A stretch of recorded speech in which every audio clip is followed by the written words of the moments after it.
So, guys, let's meet our very first guest of the podcast, Krishna Bhai. And the reason to take Krishna Bhai as a first member was because इनकी journey सबसे ज़्यादा inspirational और hard रही है. हमारे T blog fourth floor community में बहुत लोग प्लेस हुए हैं, but from getting shortlisted in none of the companies to getting and cracking Flipkart in the first opportunity itself is something really big. So let's unravel this journey of his in this podcast along with मेरे दोस्त वंशा. वंशा, क्या कहना है आपका? Thank you so much अंश and let's give a background on Krishna भाई कि उन्होंने फ्लिपकार्ट में इंटर्नशिप कैसे सिक्योर की। तो उन्होंने फ्लिपकार्ट ग्रेड 7.0 हैकेथॉन में रनर्स अप पोजीशन सिक्योर की थी। So that is very commendable और कूडोज फॉर दैट। एंड उसके बाद Thank you. आपने इंटरव्यू राउंड्स निकाले and you are here to share your journey. So that is like a lot of thanks for that, for being a very first member on this podcast. But let's dive into the entire internship experiences and everything. So उसके पहले मैं एक question पूछना चाहता हूँ which will be a very basic question कि आपने first of all engineering क्यों की थी, like उसमें भी चलो कंप्यूटर साइंस ही क्यों, like what were your thought processes, क्या exactly आपके जो भी Yes. reasons थे। Yes. Before answering your question, सबसे पहले तो अंश भाई, वंश भाई, thank you so much for having me. Very glad to be a part of this. मुझे ऐसा लगता है कि जो भी इनिशिएटिव आपने चालू किया है थ्रू दिस पॉडकास्ट सीरीज, कहीं ना कहीं मुझे ऐसा लगता है कि कोई ना कोई स्टूडेंट की हेल्प हो रही है इन सम और द अदर वे, हमारे एक्सपीरियंसेस के थ्रू, आपके एक्सपीरियंसेस के थ्रू, या आने वाले जितने भी गेस्ट होंगे आपके इस प्लेटफॉर्म पे, मुझे कंफर्म है ये कि उनको अपनी प्लेसमेंट प्रोसेस के अंदर या अपनी बीटेक जर्नी के अंदर या इन जनरल कॉलेज लाइफ में काफी कुछ सीखने मिलेगा। अ, तो हाँ, दैट्स अबाउट इट। अब आपके क्वेश्चन का आंसर देता, एक ऑनेस्ट आंसर। आप सोचोगे कि अभी मेरी इंटर्नशिप लग गई तो मैं बहुत एकदम पहले से पैशनेट होऊंगा अबाउट कंप्यूटर साइंस, इंजीनियरिंग, या maybe robotics, anything related to engineering. तो ऐसा नहीं है। अनलाइक अदर्स, मुझे ना तो इंजीनियर बनना था, ना तो डॉक्टर बनना था, ना तो सीए बनना था। तो ये तीन चॉइसेस जो मैं बहुत कॉमनली मेरे अराउंड देखता था, मुझे उसमें से बिल्कुल कुछ करना नहीं था। मेरे को जो रियल में करना था वो था बिजनेस बैकग्राउंड, तो मेरा इंटरेस्ट उसकी तरफ थोड़ा सा लीन था। तो जब टेंथ खत्म हुई, मेरे पापा ने मेरे से पूछा कि कृष्णा क्या करना है तुमको। तो मैंने स्ट्रेट अप ये बोल दिया था कि मेरे को इसमें से कुछ करना नहीं है। तो अब पापा ने बोला कि मैं डायरेक्टली तो तुमको बिजनेस पे बैठा सकता नहीं, तुमने ऐसा अभी तक कि कुछ अचीव किया नहीं है। यू गेट ए डिग्री, कुछ अच्छा काम करो या कुछ ऐसी पढ़ाई करो जिससे तुम अपनी वर्थ प्रूव करो। अब इसके अंदर फिर दो सेगमेंट आ जाते, साइंस और कॉमर्स। और बचपन से इतनी सारी हम साइंटिफिक एग्जामिनेशन या साइंस ओलंपियाड्स, बहुत सारी एग्जाम्स देते आ रहे थे, तो साइंस की तरफ थोड़ा सा क्या बोल सकते हैं, अट्रैक्शन था। तो अब उसके अंदर भी दो सेग्रीगेशन आ जाते हैं कि मैं या तो डॉक्टर बनूं या तो इंजीनियर बनूं, या तो मैं जेई के लिए प्रिपेयर करूं या तो नीट के लिए। अब यहाँ पे मैं सबसे ज्यादा कंफ्यूज था। बट फिर ऐसा था कि मैथ्स थोड़ा ज्यादा पसंद है और बायोलॉजी थोड़ा कम पसंद है, इसलिए फिर इंजीनियरिंग चूज की। और अगर बात रही कंप्यूटर साइंस की, तो मुझे कंप्यूटर साइंस का जीरो नॉलेज था, आने से पहले कुछ भी आइडिया नहीं था। मैंने कंप्यूटर साइंस इसीलिए चूज किया था क्योंकि मुझे पता था उस समय कि कंप्यूटर साइंस जो सॉफ्टवेयर डेवलपर्स है, वो उनकी सैलरी काफी ज्यादा होती है। एक बहुत ब्रूटली ऑनेस्ट आंसर, कि मैंने सुना था कि सॉफ्टवेयर इंजीनियर्स को काफी हाईली पे किया जाता।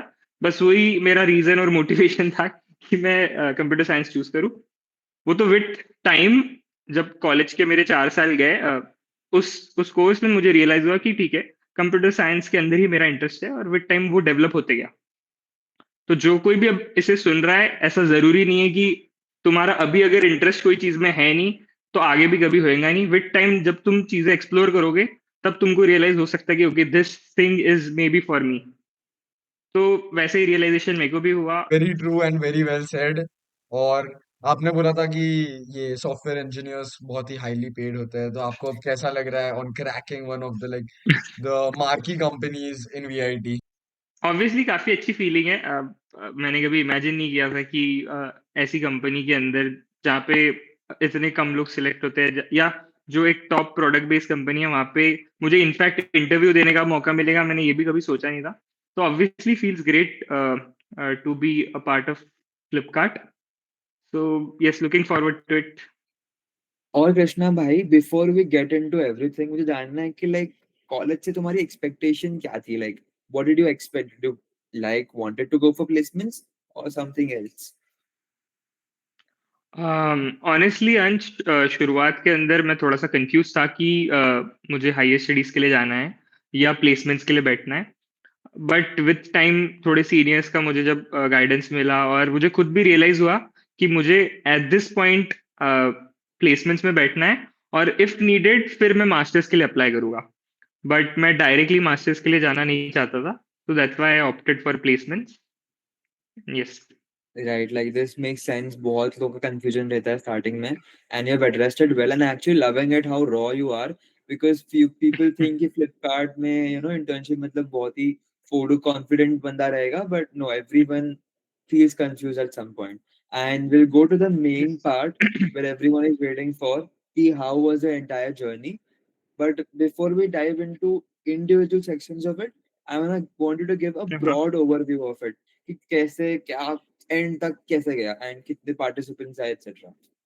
So yeah. ओके, हाँ। सो सबसे पहले I think it was June. जून में हमको कॉलेज की तरफ से we got a mail that there is a competition named Flipkart Grid 7.2, and so I registered in it. और फिर बाद में उसके अंदर दो राउंड्स हुए। Initial two coding rounds were there, जिसके अंदर it was LeetCode, medium to hard level DSA question. तो वो फर्स्ट राउंड क्लियर करने के बाद में around I think, if I am not wrong, there were 1,80,000 students applied for Flipkart Grid, and उसके अंदर से देव shortlisted around 48 after round 2, and we 48 were referred as national finalists. And yes, after that उन लोगों ने हमको बोला कि आप चार लोगों की टीम बनाओ अमंग दैट 48, कि हमको ही हमें बोला गया कि तुम चार लोग मिलके एक टीम बनाओ।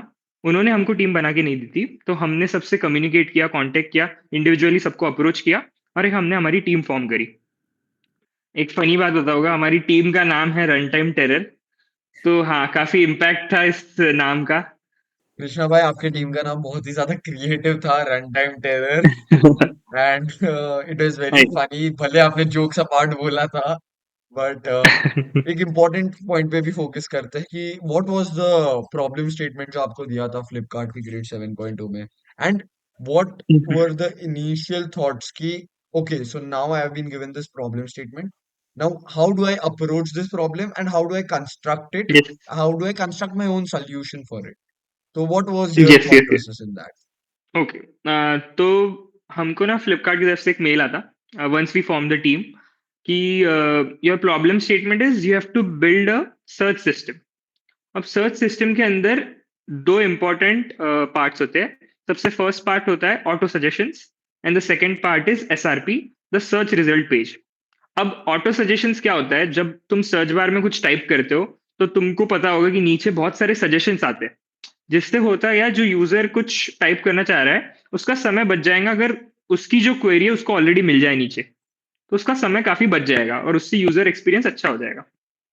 तो हमको सबसे पहली ये चीज बिल्ड करनी थी। और जो सेकंड चीज हमको बिल्ड करने बोला था वो था सर्च रिजल्ट पेज, कि जो भी क्वेरी यूजर हिट करेगा उसके अकॉर्डिंग प्रॉपरली प्रोडक्ट्स रिट्रीव होने चाहिए, प्रोडक्ट्स रैंक होने चाहिए, और उसकी ऑर्डरिंग मेंटेन रहनी चाहिए। तो तो ये दो इंपॉर्टेंट पार्ट्स थे जो हमको बिल्ड करने बोले थे।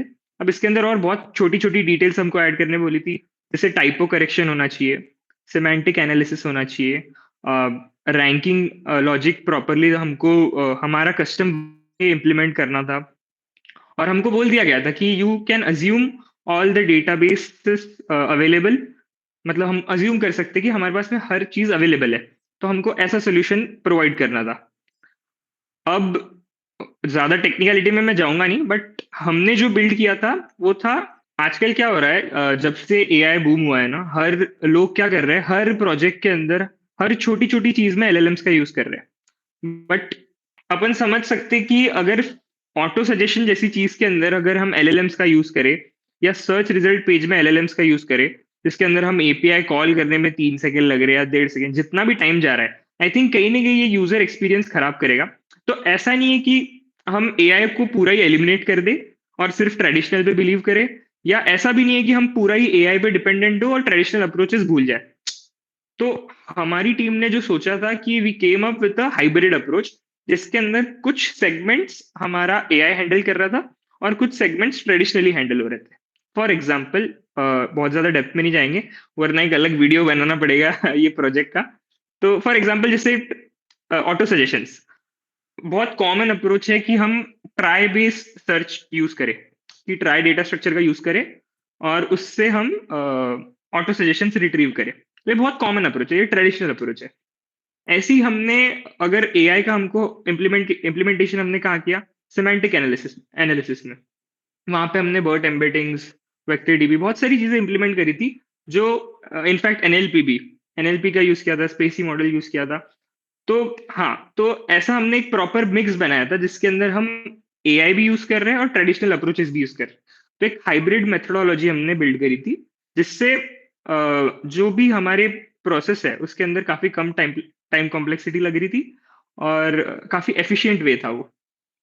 तो ये ब्रीफ ओवरव्यू था हमारे प्रोजेक्ट का। ऑब्वियसली ये 0.001% है जो एक्चुअल प्रोजेक्ट है, but I think enough for the audience.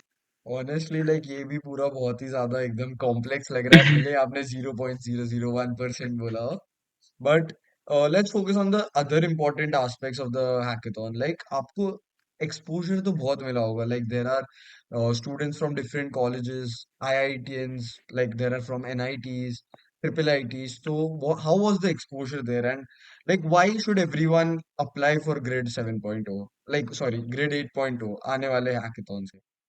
Yes, okay. तो आई थिंक सबसे पहली चीज क्या है कि नॉर्मल प्लेसमेंट्स में क्या होता है कि कंपनी तुम्हारी कॉलेज विजिट करती है और जितने भी तुम्हारे कॉलेज के अंदर स्टूडेंट्स है, तुम्हारी फाइट उनसे है।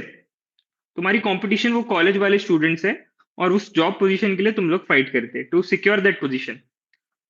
इस केस के अंदर थोड़ा सा डिफरेंट है। इधर it is not just your college, you are competing against all the students across the nation.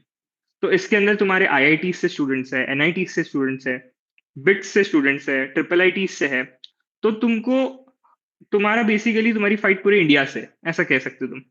तो अगर तुम ग्रिड के फाइनल्स के लिए सिलेक्ट होते हो, तो सबसे पहली चीज क्या होती है, मैं तुमको वो भी डिटेल्स बता देता कि होता क्या। Once you are selected as a finalist, तुमको स्पॉन्सर किया जाता है एक ट्रैवल तो फ्लिपकार्ट हेडक्वार्टर्स। तुमको एक 5-6 दिन का ग्रेस पीरियड दिया जाता है जहाँ पे तुम तुम्हारा प्रोजेक्ट बिल्ड करो, और फिर वहां पे जाके तुम्हारी बस एक फाइनल पिच होगी।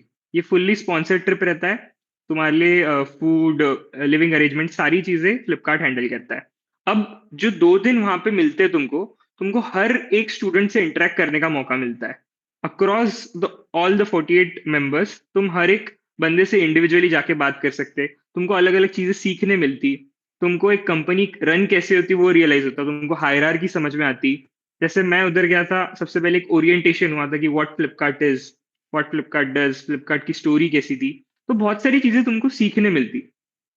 स्पीकिंग ऑफ एक्सपोजर, मुझे ऐसा लगता पर्सनली कि hackathon is the best thing जहां से तुमको बहुत सारी चीजें सीखने मिल सकती और बहुत सारी चीजें जो सीखे हुई है ऑलरेडी उसको अप्लाई करने मिल सकता। तो hackathon is a perfect place for it. So obviously Grid के अंदर काफी एक्सपोजर मिलता है, and I would suggest everyone to take part in 8.0। तो yes, that's the summary. And like, आपका क्या रिजल्ट रहा? Like, what happened to you in the grid? Okay, तो हमारी जो टीम थी रन टाइम टेरर, हमने एक रनर अप पोजीशन सिक्योर करी है वहां पे। तो यस। Wait, अब इतना माहौल बन ही गया है तो ट्रॉफी भी दिखाई जाए रन टाइम ओके, टेरर ठीक। की। जी जी जी। तो yes, this is the trophy जो आपको, अगर आप रनर अप होते हो तो यहाँ पे ट्रॉफी मिलती है, या आप विनर होते हो, रनर अप होते हो, या सेकंड रनर अप, तीनों को ट्रॉफी मिलती है। Damn, And looks That's really good. that's a Can you great like thing. show a top like broader view? yes, Yeah, yes, damn, looks that good in okay? your hands too. Looks good in your Yeah, hands. Well deserved. Thank you so much. Thank you so yeah. much. Sorry. Right so अपने पास DSA वगैरह हो गया, hackathon में part ले लिया, घर पे trophy भी आ गई। अब उसके बाद क्या हुआ नेक्स्ट एंड कैसे प्रिपेयर किया उसके लिए? What was the phase like?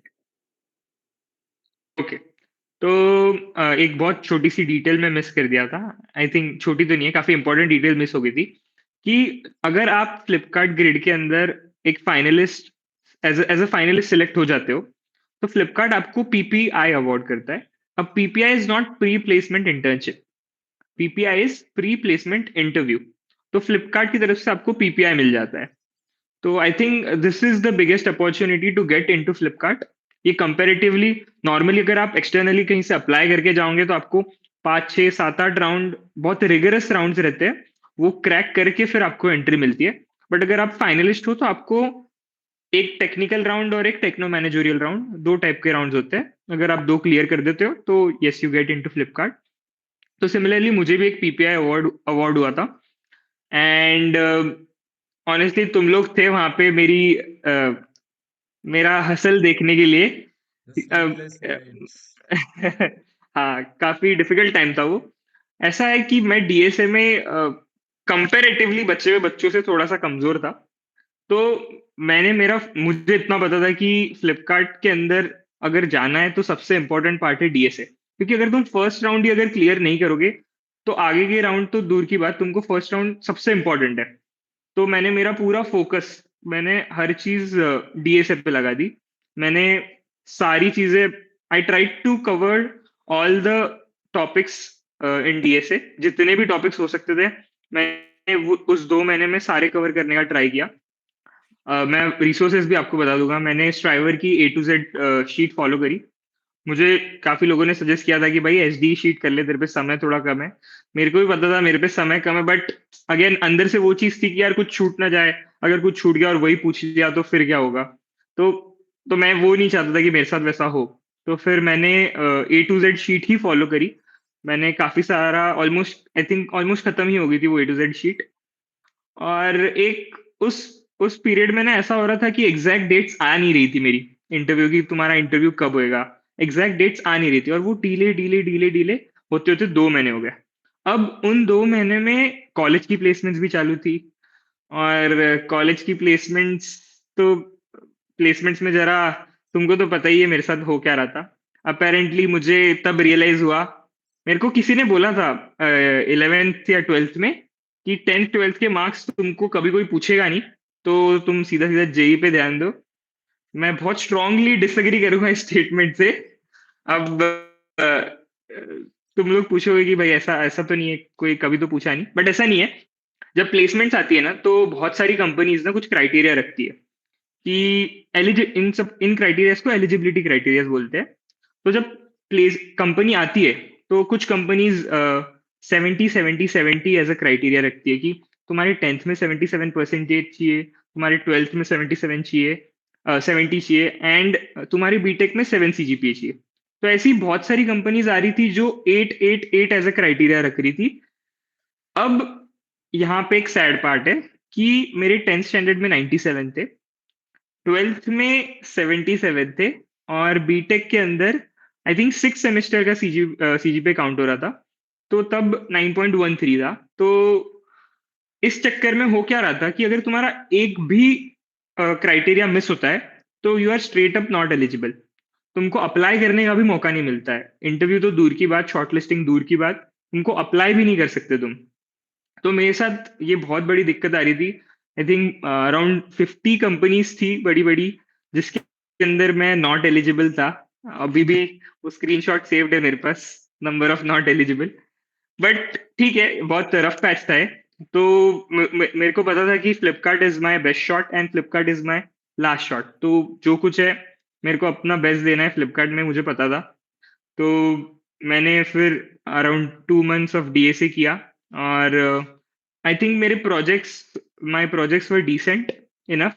मेरे को नॉलेज था कि मैंने खुद बिल्ड करे थे, भले ही एआई टूल्स यूज करे थे, बट मैंने बनाए थे वो प्रोजेक्ट्स, तो मुझे आइडिया था, एक ओवरव्यू था, तो वो मेरा स्ट्रॉन्ग पॉइंट था कि मैं मेरे प्रोजेक्ट्स काफी अच्छे से एक्सप्लेन कर पाता। तो मैंने उसके लिए कभी अलग से प्रिपेयर नहीं किया, ऑन टाइम जो निकला वो निकला। पर डीएसए के लिए मैं बोल सकता कि हाँ, डीएसए बहुत इंपॉर्टेंट है। अगर कोई सुन रहा है तो मैं अभी भी बोलूंगा, कितना भी कोई कुछ बोले, आई थिंक सबसे फर्स्ट प्रायोरिटी तुम्हारी होनी चाहिए कि तुम डीएसए तुम्हारा स्ट्रॉन्ग करो। ऐसा नहीं कि तुम बस डीएसए ही कर रहे, but DSA is a very important part. तो हाँ, ये मैंने 2 महीने किया। फिर हमारी कॉलेज की एग्जाम्स आती, कॉलेज एग्जामिनेशन, और सडनली एक पेपर के 6 घंटे पहले मुझे पता चलता कि मेरा अगले दिन इंटरव्यू है, राउंड 1 है। हाँ हाँ। वाओ कृष्णा, लाइक लिटरली आपने जो डिफिकल्टीज आप फेस कर रहे थे प्लेसमेंट्स में एंड योर 12th स्टैंडर्ड जो आपके लिए एक बैकड्रॉप था, आपने इतना ओपनली शेयर किया, thank you so much. And plus this gives inspiration कि भले आपके पास कोई एक चीज कम हो but you should excel in all the other areas and then you'll all make it count. So that's really yes, motivating. So, guys, if you have been listening to him carefully, there are three major points which you should keep utmost focus on. First point was he did not get above 80% in 12th. Because of that, he was not eligible in 50 of the companies. That's why his journey was the hardest, even though he was a 9 pointer, right? So, 12th ke andar 80% se zyada try having it. Second, he covered all the concepts of DSA in A to Z, even though he may not be able to code all of them, but he was able to explain all the concepts, and that's somewhere that put him up in the interview. So that's the second point which you should remember. And third thing he said was कि सबसे ज्यादा important तुम्हारे preparation के अंदर DSA है, along with it उसका बहुत delay हो रहा था प्रोसेस। सो मे बी तुम्हारे टाइम में भी 1 या 2 महीने का टाइम तुम्हें मिल सकता है, and your entire preparation should be about DSA in that. And again how did this all help him, we'll ask him by getting to know Krishna Bhai, what was the exact experience of the first round? Okay. So first round was 80% DSA round and 20% about resume. तो मुझे एक leet code hard question दिया गया था, not a standard question. It was about dynamic programming, and interviewer ने शुरुआत में ही बोल दिया था this question is not a easy question. तो पहले तो वहां पे मैं डर गया था थोड़ा, बट ठीक है। आई टुक सम टाइम, मैंने थोड़ा टाइम लिया, क्वेश्चन को समझा, पहले अप्रोच बताई, और इंटरव्यूअर काफी अच्छा था मेरा। तो वो मुझे हिंट्स दिए जा रहा था कि ठीक है, your approach is going in a correct direction, और मैं भी पूछे जा रहा था कि am I thinking in the right direction and all. तो काफी एक हेल्दी कॉन्वर्सेशन चल रहा था हमारे बीच में, और इंटरव्यूअर काफी सपोर्टिव था। तो मैंने मेरी अप्रोच एक्सप्लेन करी, एंड जो एक्चुअल ड्यूरेशन हमारे राउंड के लिए दिया था वो था 40 मिनट्स, कि it was a 40 minutes round, जिसमें 30 मिनट्स तुम्हारा डीएसए रहेगा and 10 minutes will be about your resume and projects. Apparently मेरा जो राउंड चला वो चला 1 घंटा 7 मिनट। तो हाँ, तो बहुत ज्यादा पसंद उस आ गए थे आप इंटरव्यू को। नहीं नहीं, ऐसा नहीं है। बट हाँ, तो जैसे ही 30 मिनट खत्म होते मेरा थोड़ा सा डिले होते जा रहा था, कि मैं सोच ज्यादा रहा था, अप्रोच बात कर रहा था, बट कोड करने को मुझे काफी कम टाइम मिला। मैंने कोड करना चालू किया, और जैसे ही 30-35 मिनट्स हो गए थे, इंटरव्यूअर ने मुझे बोला कि Krishna, let's stop now, will move on to the next section which is resume. अब ये पार्ट मेरा स्ट्रॉन्ग पॉइंट था, जो मेरा वीक पॉइंट था वो था डीएसए। अब वो तो हो चुका था, नेक्स्ट पार्ट था रेज्यूमे वाला पार्ट। तो रेज्यूमे पे फिर जो भी मेरे इंटरव्यू थे, उन्होंने जितनी भी लिंक्स थी मेरे रेज्यूमे में सारी ओपन कर करके देखी। उन्होंने मेरा गिटहब देखा, उन्होंने मेरे सारे प्रोजेक्ट्स देखे, सारे प्रोजेक्ट्स होस्टेड है या नहीं, सारी चीजें उन्होंने क्रॉस वेरीफाई करी, जो भी चीज मैंने लिखी है। और आई थिंक हर प्रोजेक्ट के बारे में थोड़ा थोड़ा उन्होंने टाइम दिया और डिस्कस किया about the tech stack, purpose क्या था। बहुत ज्यादा डेप्थ में नहीं गए थे वो, बट ओवरव्यू लिया उन्होंने कि चीज क्या है और वो चीज कर क्या रही है और कैसे कर रही है। तो वो पार्ट काफी स्ट्रांग था। उन्होंने मेरा गिटहब खोलने के बाद में मुझे कॉम्प्लीमेंट भी किया कि your GitHub looks really good, आपने काफी सारे प्रोजेक्ट्स बनाए हुए, I can see that you have made a lot of projects. और जैसे तुमको भी पता ही है, अपन सेम फ्लोर पे रहते हैं, कि बहुत सारे मैं प्रोजेक्ट्स बिल्ड करता रहता था जस्ट फॉर फन। मेरा ऐसा कोई मोटिवेशन नहीं था कि मेरे को कोई ऐसे प्रोजेक्ट्स वोजेक्ट बनाने थे। मैं इस रीजन से प्रोजेक्ट बनाता था कि या तो मेरा काम उससे आसान हो, या तो वो कोई हैकेथॉन प्रोजेक्ट हो। और काफी काफी सारे ऐसे मैंने छोटे छोटे मिनी प्रोजेक्ट्स बना के रखे थे। तो वो इंडिविजुअली उनके बारे में मेरे से पूछ रहा था कि ये पूछ रहे थे कि ये प्रोजेक्ट क्या करता है नॉल। एंड थोड़ा सा सिस्टम डिजाइन हल्का सा कि how would you scale the project and all वगैरह, इसके बारे में थोड़ा सा डाइव किया। हल्का सा क्लाउड भी पूछा गया था मुझे, तुमने इसे कहाँ होस्ट किया है, कैसे होस्ट किया है, और लोड बैलेंसिंग कैसे हो रही है एंड ऑल। तो ये छोटे मोटे क्वेश्चंस मुझे पूछ रहे थे, and fortunately I was aware about all those concepts, तो मैंने वो सही से आंसर करे। And yes, at the and I think interviewer खुश था मेरे राउंड वन से। ऑल्दो मुझे फीडबैक दिया गया था कि I should focus more on DSA, क्योंकि वो मैं कोड पूरा कर नहीं पाया था। But I think he was satisfied by the approach. Yeah. And yes, that was about the round one. So like there was a little bit of DevOps, there was DSA, and there was about projects. इसमें each and every project देखा. Like मेरे को एक just थोड़ा सा और doubt था. If you can answer it in 10 जी। seconds. कि people there's a yes. lot of contrast over the internet. कि build 2 3 very big solid projects or have multiple projects. So what should a like student do? Should he focus on what? Yes, I think मैं वही answer दूंगा जो मैं बाकी सबको suggest करता। मुझे ऐसा लगता है कि अगर तुम रेज्यूमे के लिए प्रोजेक्ट बना रहे हो जो तुम शोकेस करना चाहते हो, जो तुम अप्लाई कर रहे हो कहीं पे, तो तीन बहुत इंपॉर्टेंट प्रोजेक्ट्स तुम्हारे रेज्यूमे पे होने चाहिए। One is, if you are applying for SD role, there should be a full stack project, there should be a complete full stack project. उसके बाद में आई बिलीव, क्योंकि ए आई एम एल इतना boom हो रहा है, तो I think हर बंदे को basic knowledge of A I M L तो होना ही चाहिए। तो I would say A I M L project with a good front end, जो वो जो शोकेस कर पाए कि एक्चुअली तुम्हारा जो प्रोजेक्ट है वो कर क्या रहा है। तो I think that is very important. और एक फाइनल प्रोजेक्ट जो बहुत ही जरूरी है, which is a problem solving project, कि कोई रियल वर्ल्ड प्रॉब्लम अगर तुम सॉल्व कर रहे हो जो नॉर्मली तुमको हैकेथॉन्स के अंदर मिलती है, तो अगर तुम ऐसी कोई प्रॉब्लम बचे हुई बेसिकली किसी और के लिए प्रॉब्लम सॉल्व कर रहे हो, जिससे तुम एक रियल वर्ल्ड सोल्यूशन प्रोवाइड कर रहे हो, तो आई थिंक ये जो प्रोजेक्ट है ये काफी वैल्यू ऐड करता है तुम्हारे। इसके बारे में तुम काफी ज्यादा बोल सकते हो अपने इंटरव्यू के अंदर, और तुम काफी ज्यादा एक्सप्लेन कर सकते हो। स्केल ऑफ 1 to 10, अगर आपको अपना round one interview round one बताना हो, like how difficult it was, तो आप क्या दोगे? I think about coding question, तो I would say difficulty from 10 I would say 8, 8.5, कि I found that question difficult. And about the resume part, I would say a 7. Seven. I think it was comparatively easy, but if you have good knowledge about your projects, I think you can do well. ये तो था Yes, round one. अब हमें पता है कि round to में क्या आ रहा है, लेकिन हमारी ऑडियंस को नहीं पता कि राउंड टू yes. कितना तबाही वाला राउंड था। बट एक हो जाए स्नीक पीक। हाँ, तो आई थिंक जिस दिन मेरा राउंड वन खत्म हुआ, उसके अगले दिन ही मुझे एक मेल आता है कि congratulations, you have cleared this round, and तुम्हारे अगला अगला जो राउंड है उसकी डिटेल्स तुमको शॉर्टली प्रोवाइड की जाएगी। अनफॉर्चुनेटली, या फॉर्चुनेटली बोलूँ आप, कि मेरा जो अगला राउंड है वो अगले दिन ही शेड्यूल हो गया उसके। तो जो डिटेल्स आई थी मुझे राउंड के बारे में वो थी कि it will be a 30 minute round, it is a techno managerial round. तो जैसे नॉर्मल टेक्नो मैनेजरियल राउंड होते हैं वैसे ये भी राउंड था। इसके अंदर भी जैसे ही इंटरव्यू स्टार्ट हुआ, बेसिक इंट्रोडक्शन एंड ऑल हुआ, और उसके बाद में स्ट्रेट अप सीधा सीधा मेरे प्रोजेक्ट्स को सीधा ओपन किया गया था। एंड उसके बारे में जितना डेप्थ में जा सकते थे उतनी डेप्थ के अंदर जाके मेरे से एज केसेस पे डिस्कशन हो रहा था कि ऐसा हुआ तो क्या होगा, ऐसा हुआ तो तुम्हारा सिस्टम क्या कर रहा है। And I think this was the most difficult interview जो मैंने दिया था।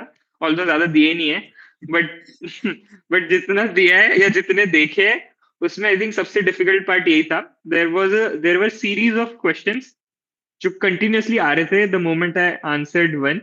उसके हर अगले सेकेंड एक क्वेश्चन, उसके अगले सेकेंड क्वेश्चन, और मैंने अराउंड आई थिंक 10 मिनट्स तक ऐसे ही क्वेश्चन आंसर करे थे। कुछ कुछ सही थे, कुछ कुछ पूरे ही गलत थे, बट ठीक है। I think the interviewer was still, I think, supportive, given that now I've got the internship. Now I that you feel So, got like the these internship, are to, politically test your correct. temperament, maybe. How well you pardon, pardon. perform on. I say it's like, I feel it's kind of हाँ, like to test your temperament, how well you perform. हाँ, हाँ, कह सकते हैं. I think it was more about how I can deal with the panic situation. I think मेरे लिए एक panic state create किया जा रहा था जिसमें एक series of question पूछे जा रहे थे मेरे से. तो आई थिंक मेरी कामनेस टेस्ट हो रही थी उसके अंदर. और ऐसी सिचुएशन में भी मेरा जजमेंट टेस्ट हो रहा था कि मैं सही आंसर कर पा रहा हूँ या नहीं कर पा रहा हूँ. और And let उसके me बाद guess, he was a senior position person. Yes, yes, yes, I can't disclose the name and all, but yes, वो काफी हाई एक्सपीरियंस वाले पर्सन थे. And Hmm. I am pretty sure अभी जाऊंगा तो उनसे रियल लाइफ में बहुत कुछ सीखने मिलेगा. Probably यस, इतने looking questions forward to it. Bombard इसके लिए कर रहे थे ताकि वही thinking under pressure, like yes, I presence think. Of mind check हो सके, and yes, those are very important skills, right? I I think एक और चीज थी जो बहुत अच्छी थी. आफ्टर द 20-25 मिनट्स उन्होंने मुझसे पूछा कि क्या तुम्हारे पास में कोई क्वेश्चन है मेरे लिए. तो आई थिंक मैंने बहुत रियलिस्टिक जेन्युइन क्वेश्चन जो मेरे को एक्चुअली थे वही पूछे कि यार अपन लोग नॉर्मली एआई एआई का यूज कहाँ करते हैं, एलएलएम्स का यूज कहाँ करते हैं अपन अपनी कॉलेज असाइनमेंट्स करने के लिए, जहाँ पे चीट कर सकते हैं वहां करने के लिए कॉलेज के अंदर इफ नीडेड. ज्यादा डिटेल में नहीं जाएंगे इसके हम. बट नॉर्मली लोग काय के लिए यूज करते, कंटेंट जनरेट करने के लिए, चीटिंग के लिए.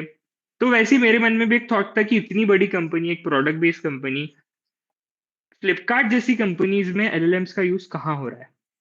मेरे को ये जानना था कि क्या सारा कोड एलएलएम लिख रहा है, क्या is there no code, is there low code, like how exactly LLMs are being used in Flipkart.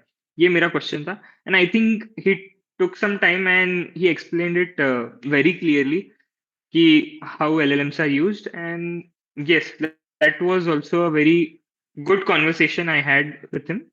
So yes. That's We'll very keep true. this और for some other video, but अब तो मैं भी interested हूँ क्या कैसे use करते हैं LLMs को Flipkart के अंदर. But yeah, Yes. just once. सो आपको अगर अपना interview round 2 on a scale of 1 to 10 rate करना हो, और सच वाला ही Honestly, बताना क्योंकि झूठ वाला तो हम दोनों पकड़ ही लेंगे। हाँ, तो आई थिंक जैसा मैंने सोचा था कि मेरा इंटरव्यू जैसा जाना चाहिए था और जैसा गया, तो उस बेस पे अगर मैं रेट करूँ तो a solid 4 out of 10 would be a very realistic rating, given मेरी जितनी एक्सपेक्टेशन थी खुद से और जैसा इंटरव्यू गया. जितने क्वेश्चंस मैंने गलत बोले, अगर मैं थोड़ा सा और एफर्ट पुट करता था थोड़ा पहले, तो आई थिंक मैं वो करेक्टली आंसर कर सकता था. तो that's why a bit low score. But I think again this is a motivation कि you can still be hopeful, even though तुमको पता है मैंने मेरी होप्स खो दी थी सारी. बट ठीक है. एंड वंस अगेन कॉन्ग्रेचुलेशंस, क्योंकि इसके बाद आपको अपनी इंटर्नशिप सिक्योर हो गई. So what were your yes, reactions, thank you और सो मच. क्या क्या इतना अपने पेरेंट्स को ये बताने में तो क्या खुशी मिली होगी that you cracked an internship on your own? Yes, काफी काफी अच्छा था. काफी खुश था मैं. पहले तो मुझे रियलाइज हुआ नहीं कि ये चीज, काफी खुश था मैं जैसे ही मुझे पता चला कि जैसे मुझे वो मेल आता. आई थिंक मेरे बाजू में, if I am not wrong, सब लोग हमारी रूम में बैठे थे. आई थिंक हम 5-7 लोग थे. आरजो भाई मेरे बाजू में ही थे. और जैसे ही मैंने मेल मेरे फोन पे एक मेल आता, जैसे ही मैंने एचआर का नाम देख लिया था, मैंने देखा ही नहीं वो, मैंने सीधा सीधा फोन दे दिया आरजो भाई को कि आरजो भाई जो भी रिजल्ट आए तुम पढ़ो, मेरे से पढ़ा नहीं जाएगा. तो फिर आरजो भाई ने, मन में पढ़ा वो, और फिर जोर से चिल्लाने लग गए. और फिर तो पता चल गया था. तो एक काफी होलसम मोमेंट था. और उसके बाद फिर तुम लोग भी भाग के आए. तो यस, बहुत ही स्वीट और होलसम मोमेंट था वो मेरे लिए. तो आई थिंक वर्ड्स में मैं बता नहीं सकता कि वो दिन कैसा था. बट हाँ, ऑब्वियसली काफी खुश था मैं. पेरेंट्स भी मेरे बहुत खुश थे जब मैंने उनको बताया. So, wow, like it feels very wholesome. I can imagine because all of us have got placed, and the moment where you get placed, it's like another level. एक one of the very important question जो मेरे को बार बार मेरे juniors भी पूछते हैं, Like, since you focused a lot more on projects and development rather than on DSA earlier, तो Yes. Projects में like what should be the thinking process कि क्या टॉपिक्स लेने चाहिए प्रोजेक्ट्स करने के लिए. एंड चलो अगर टॉपिक भी पता है जैसे हैकेथॉन का प्रॉब्लम स्टेटमेंट हो गया चलो, तो how should we approach that in our own unique way that can be really beneficial for us. Okay, so I think मैं ग्रिड की बात करता, जो प्रॉब्लम स्टेटमेंट मुझे दिया गया था, तो मैंने जो अप्रोच ली थी, देखो आज के टाइम पे इट इज अज्यूम्ड कि you can code. I mean you can get the code base because there are many LLMs, many AI tools, many AI agents which can code for you. So implementation is not the difficult part. ये बहुत well established है in today's time. जहां पे तुम Excel कर सकते हैं, जहां पे तुम डिफर कर सकते बचे हुए बच्चों से, वो है तुम्हारी अप्रोच. बचे हुए कंपटीशन में बचे हुए स्टूडेंट से, वो है तुम्हारी अप्रोच, वो है तुम्हारा आर्किटेक्चर, वो है तुम्हारी मेथडोलॉजी, जो तुम अलग हो सकती तुम्हारी उनसे. क्योंकि कोड तो वो भी कर लेंगे, जो तुमको बनाने बोला है वो तो वो भी बना देंगे. एट द एंड कोई, मेरे को नहीं लगता कि कोई खुद कोड किया है.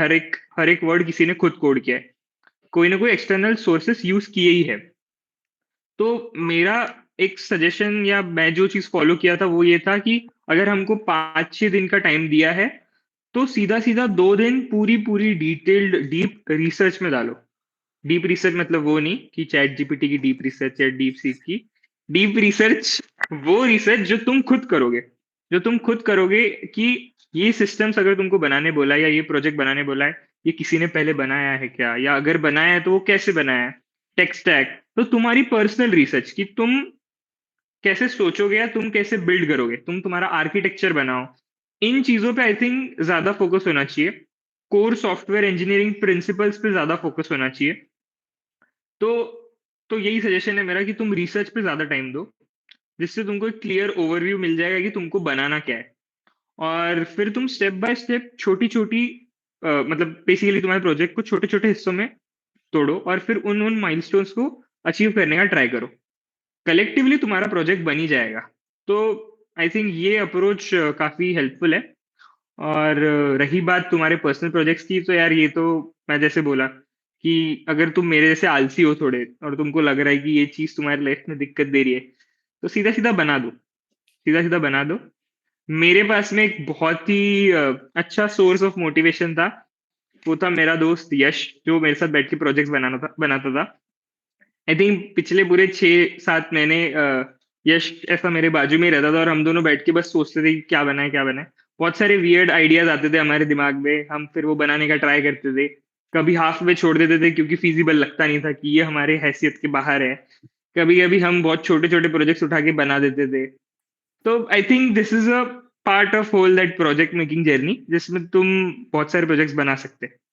आई think yes, this answers your question, if I am Right, not yeah, wrong. looks Definitely. actually well summarized enough to Yes. how to make a good project. So yes, we have come to an end of this, and yeah, thank you Yes. so much for everything. But uh, any last message हमारे junior engineers के लिए जो भी upcoming है, third year, second year, first year, जो even maybe 10th 11th में सोच रहे हैं कि engineering करे या ना करे, और हमें भी FANG company crack करना है तो कैसे, या Flipkart crack करना है तो कैसे? यस, आई थिंक सबसे पहला और बहुत जरूरी मैसेज दूंगा मैं कि do well in your 10th and 12th. अगर कोई बोले कि एक दिन पढ़ के तुम 10th 12th निकाल दोगे और सिर्फ पास होके फिर तुम कॉलेज चल जाओगे, तुम कॉलेज तो चल जाओगे पर तुमको जॉब नहीं मिलेगी. सैड ट्रुथ, बट ठीक है. तो सबसे पहले 10th 12th अच्छा करो. At least keep it above 80%. Keep your CGPA above 9, a very important message. And second, but the most important point, have have a bunch of good friends who will help you out throughout your BTech. I think मेरे को ऐसा लगता है कि जब placement season चलता है तो सब लोग एक उसमें हैसल में रहते हैं कि भाई हमको जॉब चाहिए, सब एक कंपटीशन के अंदर है. तो इस केस में बहुत इंपॉर्टेंट हो जाता है कि तुम्हारे को तुम्हारे दोस्तों का सपोर्ट हो, तुमको तुम्हारा मॉरल सपोर्ट उनकी तरफ से मिले, तुमको एक सेंस ऑफ कंपटीशन भी अगर उनसे मिलती है, एक मोटिवेशन मिलता है. आई थिंक ये कहीं ना कहीं तुमको बहुत ज्यादा हेल्प करेगा. बाकी सारी चीजें सेकेंडरी है. जो कनेक्शंस तुम बनाओगे कॉलेज के अंदर, वो बहुत हेल्प करेगी तुमको आगे भी। And obviously you will cherish those memories जो तुम्हारी 4 साल बनेगी, क्योंकि जॉब हर इंसान को लग जाएगा कभी ना कभी, बट ये 4 साल वापस नहीं आएंगे, ये दोस्त लोग वापस नहीं मिलेंगे। तो it is very important to stay connected, उन सबसे अच्छा बॉन्ड बना के रखो। एंड ऐसा भी नहीं कि तुमको बहुत सारे दोस्त चाहिए, तुमको तुम्हारे गिने चुने 4-5 दोस्त भी रहे तो चलेगा, बट हैव गुड फ्रेंड्स। तो ये था मेरा फाइनल मैसेज जो भी ये वीडियो देख रहे हैं उनके लिए। Very well said. और फाइनली आपको अगर किसी को लाइक थैंक यू बोलना हो अपने पेरेंट्स को या अपने दोस्तों को, तो अह, प्लीज कंक्लूड। बिल्कुल बिल्कुल बिल्कुल। आई थिंक मैं सिर्फ थैंक यू नहीं बोलूंगा। I believe this stage is big enough, जो प्लेटफॉर्म तुमने प्रोवाइड किया है, कि मैं इंडिविजुअली सबका नाम लेके सबको थैंक यू बोलना चाहूंगा, क्योंकि ऑब्वियसली कहीं ना कहीं उनके कॉन्ट्रीब्यूशंस बहुत ज्यादा मैटर करते हैं मेरे को, और and I value it a lot. तो सबसे पहला थैंक यू तो तुम दोनों को जाना चाहिए for providing me this platform, जिससे मैं थैंक कर सकता हूँ उन सबको जिसके अंदर तुम दोनों भी हो ऑब्वियसली। तो हाँ, I would start with obviously parents. काफी सपोर्ट था। तुमको भी पता है जो 2 महीने थे काफी स्ट्रेसफुल थे मेरे लिए।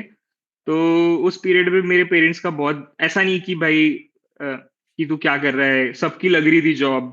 और मैं बेसिकली मुझे घर से कोई प्रेशर नहीं था, इनफैक्ट मुझे बोला जा रहा था कि तू ज्यादा सोच रहा है, तू घर आ जा, थोड़ा दिन ब्रेक ले ले।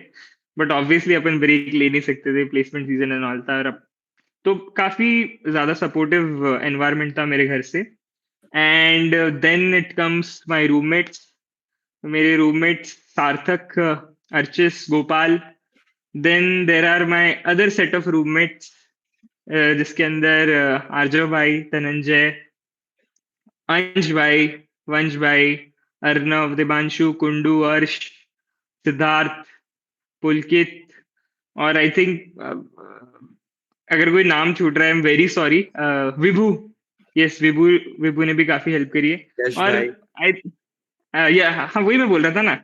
और बहुत इम्पोर्टेंट पर्सन जो मैं कभी मिस नहीं कर सकता, आई थिंक मेरे ग्रिड के प्रोजेक्ट में भी बहुत ज्यादा, I think not only grid भाई, आई ये मेरे पिछले 6 महीने में जो सबसे ज्यादा जिन्होंने हेल्प करी है मेरी, उसके अंदर आ जाते हैं हमारे यश भाई और आर्जव भाई। यश भाई कांस्टेंट सपोर्ट भाई, आई थिंक यश भाई जैसा सपोर्ट किसी ने नहीं किया है। नहीं, ये स्टेटमेंट जरा ज्यादा हो जाएगा, बट ठीक है, काफी ज्यादा सपोर्ट था। तो मतलब तुम समझ रहे हो ना। एंड सेकंड, इट्स आर्जो भाई। आर्जो भाई ने बेसिकली जहां पे भी हेल्प कर सकते थे, आर्जो भाई मेरे पढ़ाई के अंदर हेल्प करिए, मेरे एग्जाम्स में हेल्प करिए। मेरे इंटरव्यूज और एग्जाम्स क्लैश हो रहे थे, उन्होंने आधे घंटे में मेरे को एग्जाम के लिए प्रिपेयर किया, फिर इंटरव्यू के लिए भी प्रिपेयर करवाया। तो आर्जो भाई का हमेशा से सपोर्ट रहा है।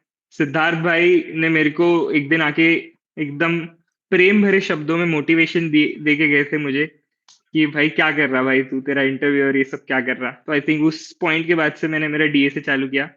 और आई थिंक दो बहुत इंपॉर्टेंट लोगों का नाम लेना चाहूंगा, जो है हमारे अंश भाई और वंश भाई।